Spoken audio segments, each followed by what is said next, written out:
Hello, welcome to our Mayor's Podcast, Breaking It Down. I'm CEO Phyllis Dickerson of the African American Mayors Association. I'm Queen. joined by my sidekick co-host for today, Mayor Van Johnson from Savannah, Georgia. Welcome, Van. Excited just to be in the co-pilot seat. She's allowing me to be here, so we ride. So today we're joined by Heather McTeer Toney Yes. from the Environmental Defense Fund. Heather, what is the Environmental Defense Fund? Like, break that down for us. Oh, I love it. And thank you, first of all, for having me and to be here. You know, I love the African American Mayors Association. I'm a recovering mayor, so I feel like I'm home. And I love the fact that we were Southern folks, so we can break it down for real. So the Environmental Defense Fund is a global organization that has been steeped in environmental policy, economics, and how we go about ensuring that we're really protecting and creating some of the most ambitious solutions when it comes to solving the climate crisis. I really enjoy working with Environmental Defense Fund, or EDF as we call it for short, because it's working with people who have the best science brains, best policy brains, and best just people, let's figure it out, that I've encountered around the world. And it's really a joy to work there. One of the most interesting things, particularly in my community, has been environmental justice. And it's really more people saying, when we talk about inequities across the board, there are also inequities as it relates to the environment. Dr. Mildred McLean comes to my mind. Oh, yes, as a warrior, Mother McLean. Right, for years, Yes. have been screaming to the top of her lungs. And there's a Mildred McLean in a lot of cities, of people who have been saying that there's something different about our water, different about our air, different about how we address those issues. And so having that national and international voice has helped to be able to amplify those singular voices in cities across our community. What are we finding in terms of similarities that, across the board when you're looking at them in the aggregate? I think Dr. McLean is a great example of how important it is to elevate the voices of the community as experts. Because you're absolutely right. When it comes to environmental justice, it is dealing with what are these inequities with what we eat and drink, what we breathe, and then what we stand on, right, the land and the ground, and how the dynamics of the United States laws, discrimination, housing policies, all of these different inequities that have impacted Black and Brown communities differently, what that means for the environment. Well, Dr. McLean and so many others like her talk from a lived experience, right? So living in a community where the landfill is right down the street, living in a community where, your uncle and your cousins are going to the plant every day and they're breathing toxic chemicals, but then they had to turn around and come home and can't hug the babies because they got dust all over them, right?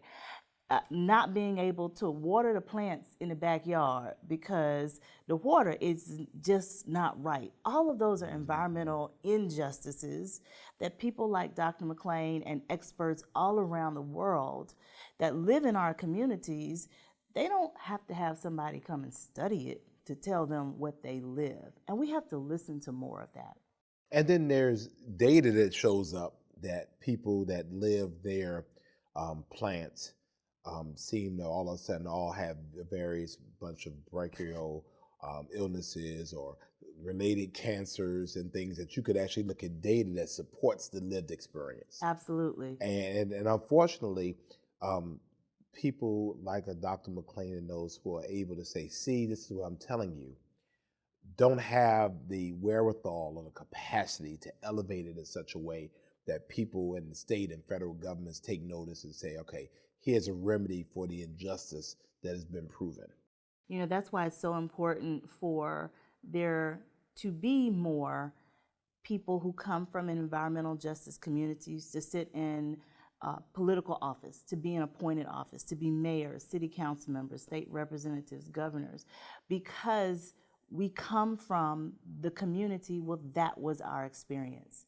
So being in the seats that we're in now, we can say, you know what, Ms. Jenkins on the corner is right. Because when I was a little girl growing up, She said, be careful drinking out that water hose. That's right. You know? That water ain't right. Well, water ain't right. Something ain't right. Y'all boil that water and first. So That's now, right. That's right. And so now, 20 years later, if I'm sitting in a seat, like so many of our mayors are, we remember what Ms. Jenkins said. We remember what she said, and then it clicks. The information that's coming to us from so many different sources. It's what we do at the Environmental Defense Fund is bringing along those stories to match the data so that we can move forward with policy of both lived experience and of what that science and data tells us. The other beautiful thing about, I think, people of color and this lived experience and what we talk about with environmental policy, it helps us to frame some of the conversations that seem and try to be new, but they are really part of our culture. So I like to take recycling, for example. A lot of people say, you want to protect the environment? Let's recycle. But in most of our communities, we use a plastic bag as a shower cap. We use a plastic bag as a garbage can liner. We use a plastic bag to wrap the lotion in when we pack our bags, make sure it doesn't spill out. It's a Halloween bucket. It is all of the things. What about the Crisco grease? Hey, come on now. Or we can get real southern and talk about the little plastic container that you put butter in. If you go in my mama's refrigerator right now, it's not going to be butter in there. It's going to be a leftover. So when we say recycling in our communities, we're like, well, we've recycled all of our lives. All of our lives. We had to.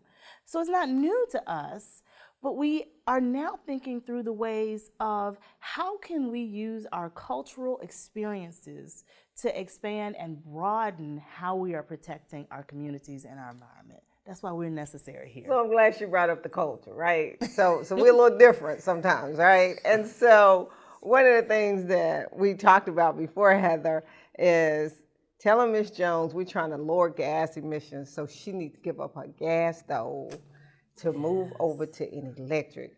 But we all know that fried chicken fries better in the gas stove. Listen. Or we want Van's cousin to give up his gas car to get an EV, but he gets street cred from the car that he has because it's a deuce and a quarter, right? And so culturally, how you can't do how Jockton is. And nobody hears it. You have to be cheered. Right. You gotta feel that motor. I got you. So talk about those cultural experiences and how do we move, to where you're trying to get us. Yeah. So I think we have to add our flavor to everything. We have to. First of all, our flavor is an economic engine. It is. The Black buying power of this country has been underrated for years. So when we add our flavor to it, and that means, you're right, on Sundays, it's not just a gas stove. You got to have a cast iron skillet that's been seasoned in order for that chicken to taste right. It's in part and practice learning, what are the benefits and the consequences of having that gas stove inside of our homes. How many of those folks have asthma? How much are we spending taking our kids back and forth to get medication because of the emissions inside that's caused by the gas stove? And then are we able to lower that cost by not only shifting to electric, but getting somebody's grandmama to season a cast iron skillet on an electric stove, and then we cooking chicken? Like, we have to do the flavor things that we know in our culture. One of the funniest but most effective things that I have seen right now is around the high cost of eggs in the country. People getting chickens. Listen, okay? I paid $7 for some eggs at Kroger, and it made me go home and stop for a moment and tell my husband, baby, do we need to go get a hen? That's right. But it also has been amazing to see Black farmers, Black people who have kept and raised hens, people who are now doing some of the funniest reels and TikToks I have ever seen in my life, because they are cutting eggs like some folks that we know from the corner used to cut some other stuff, but they are also using this like moment to talk about sustainability and what we can do in our community. So people like Tabitha Brown, who is a vegan star and is now talking about, hey, here are the alternatives, or people who are just being beyond funny and saying how we have to recognize that, yeah, there was another bird flu, yeah, climate change impacts even the cost of eggs, and yes, high energy costs can be driven down so that we don't have to pay $15 for an omelet. We need to pay attention to this, because I don't know about you, but I do like eggs and bacon on the weekends, and I put eggs in my cornbread. And I know that in order for us to drive down these costs, we do have to look at renewable energy options, and we can do that as a community. So I think it's the flavor that we add to a lot of this. But on the other end of it, and I have been looking at getting an egg, whether I can have a hen in my house, because I said I didn't want to leave it outside, somebody will steal it. But to have the hen just around the house like a pet, put a leash around it. Now, just I ain't thought about that part, but I have. But it also is a huge education curve. Yes. We had the Secretary of Energy in Savannah, and what we found is, we're talking about solar, and we're talking about all of these next level things, but folks have to be weatherized to be able to accept those types of things. Right now we got air coming through windows and through doors and ways right now that are keeping our energy bills up and those types of things. So it's really a huge education process. And the problem is it has to be education in a way that those we serve understand, because some of it is really rocket science. So we're going to break it down, Right. and really try to catapult us into addressing environmental justice, which again are these discriminatory practices that impact our land, our air, and water, and addressing that at the same time as we talk about climate justice. And climate justice is thinking about the extreme weather events. It's talking about how we're having more tornadoes, floods, hurricanes, and how do we prepare our communities to be more resilient in that way, and putting us in a space where we are addressing both at the same time. Because you're absolutely right. How can we tell people to go and plant a garden in the backyard, and they say to me, well, how am I going to plant a garden when I don't even own the house? Right. So we're going to talk about housing at the same time that we talk about the environment? Absolutely, we must do that. And we can do that at the same exact time.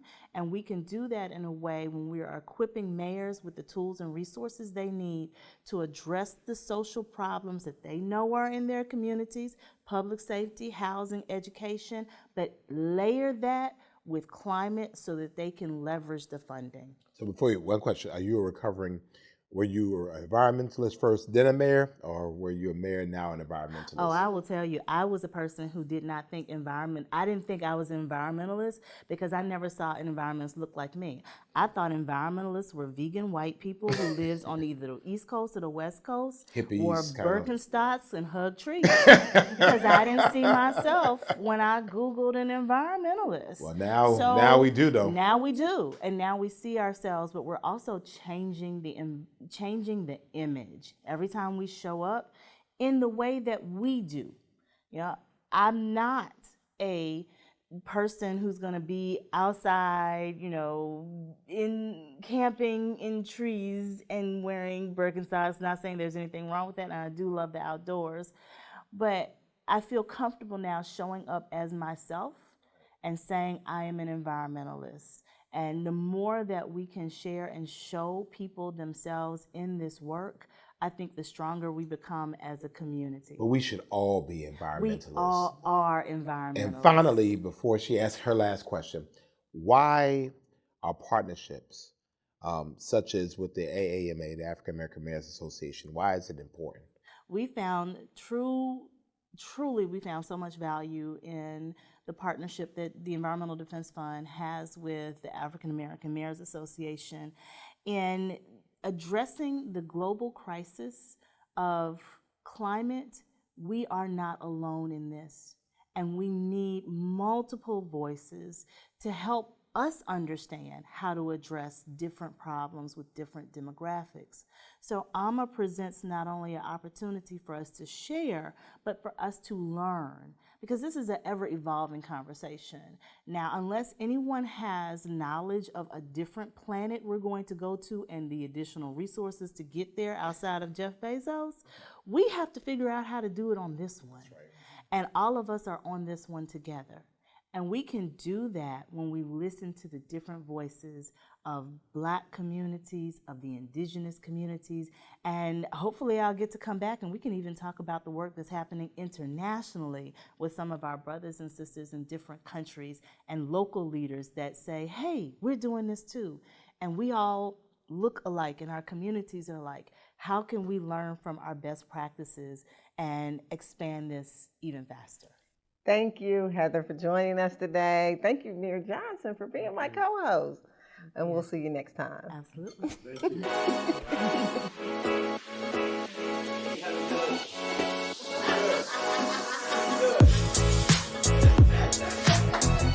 Why ain't hugging no trees?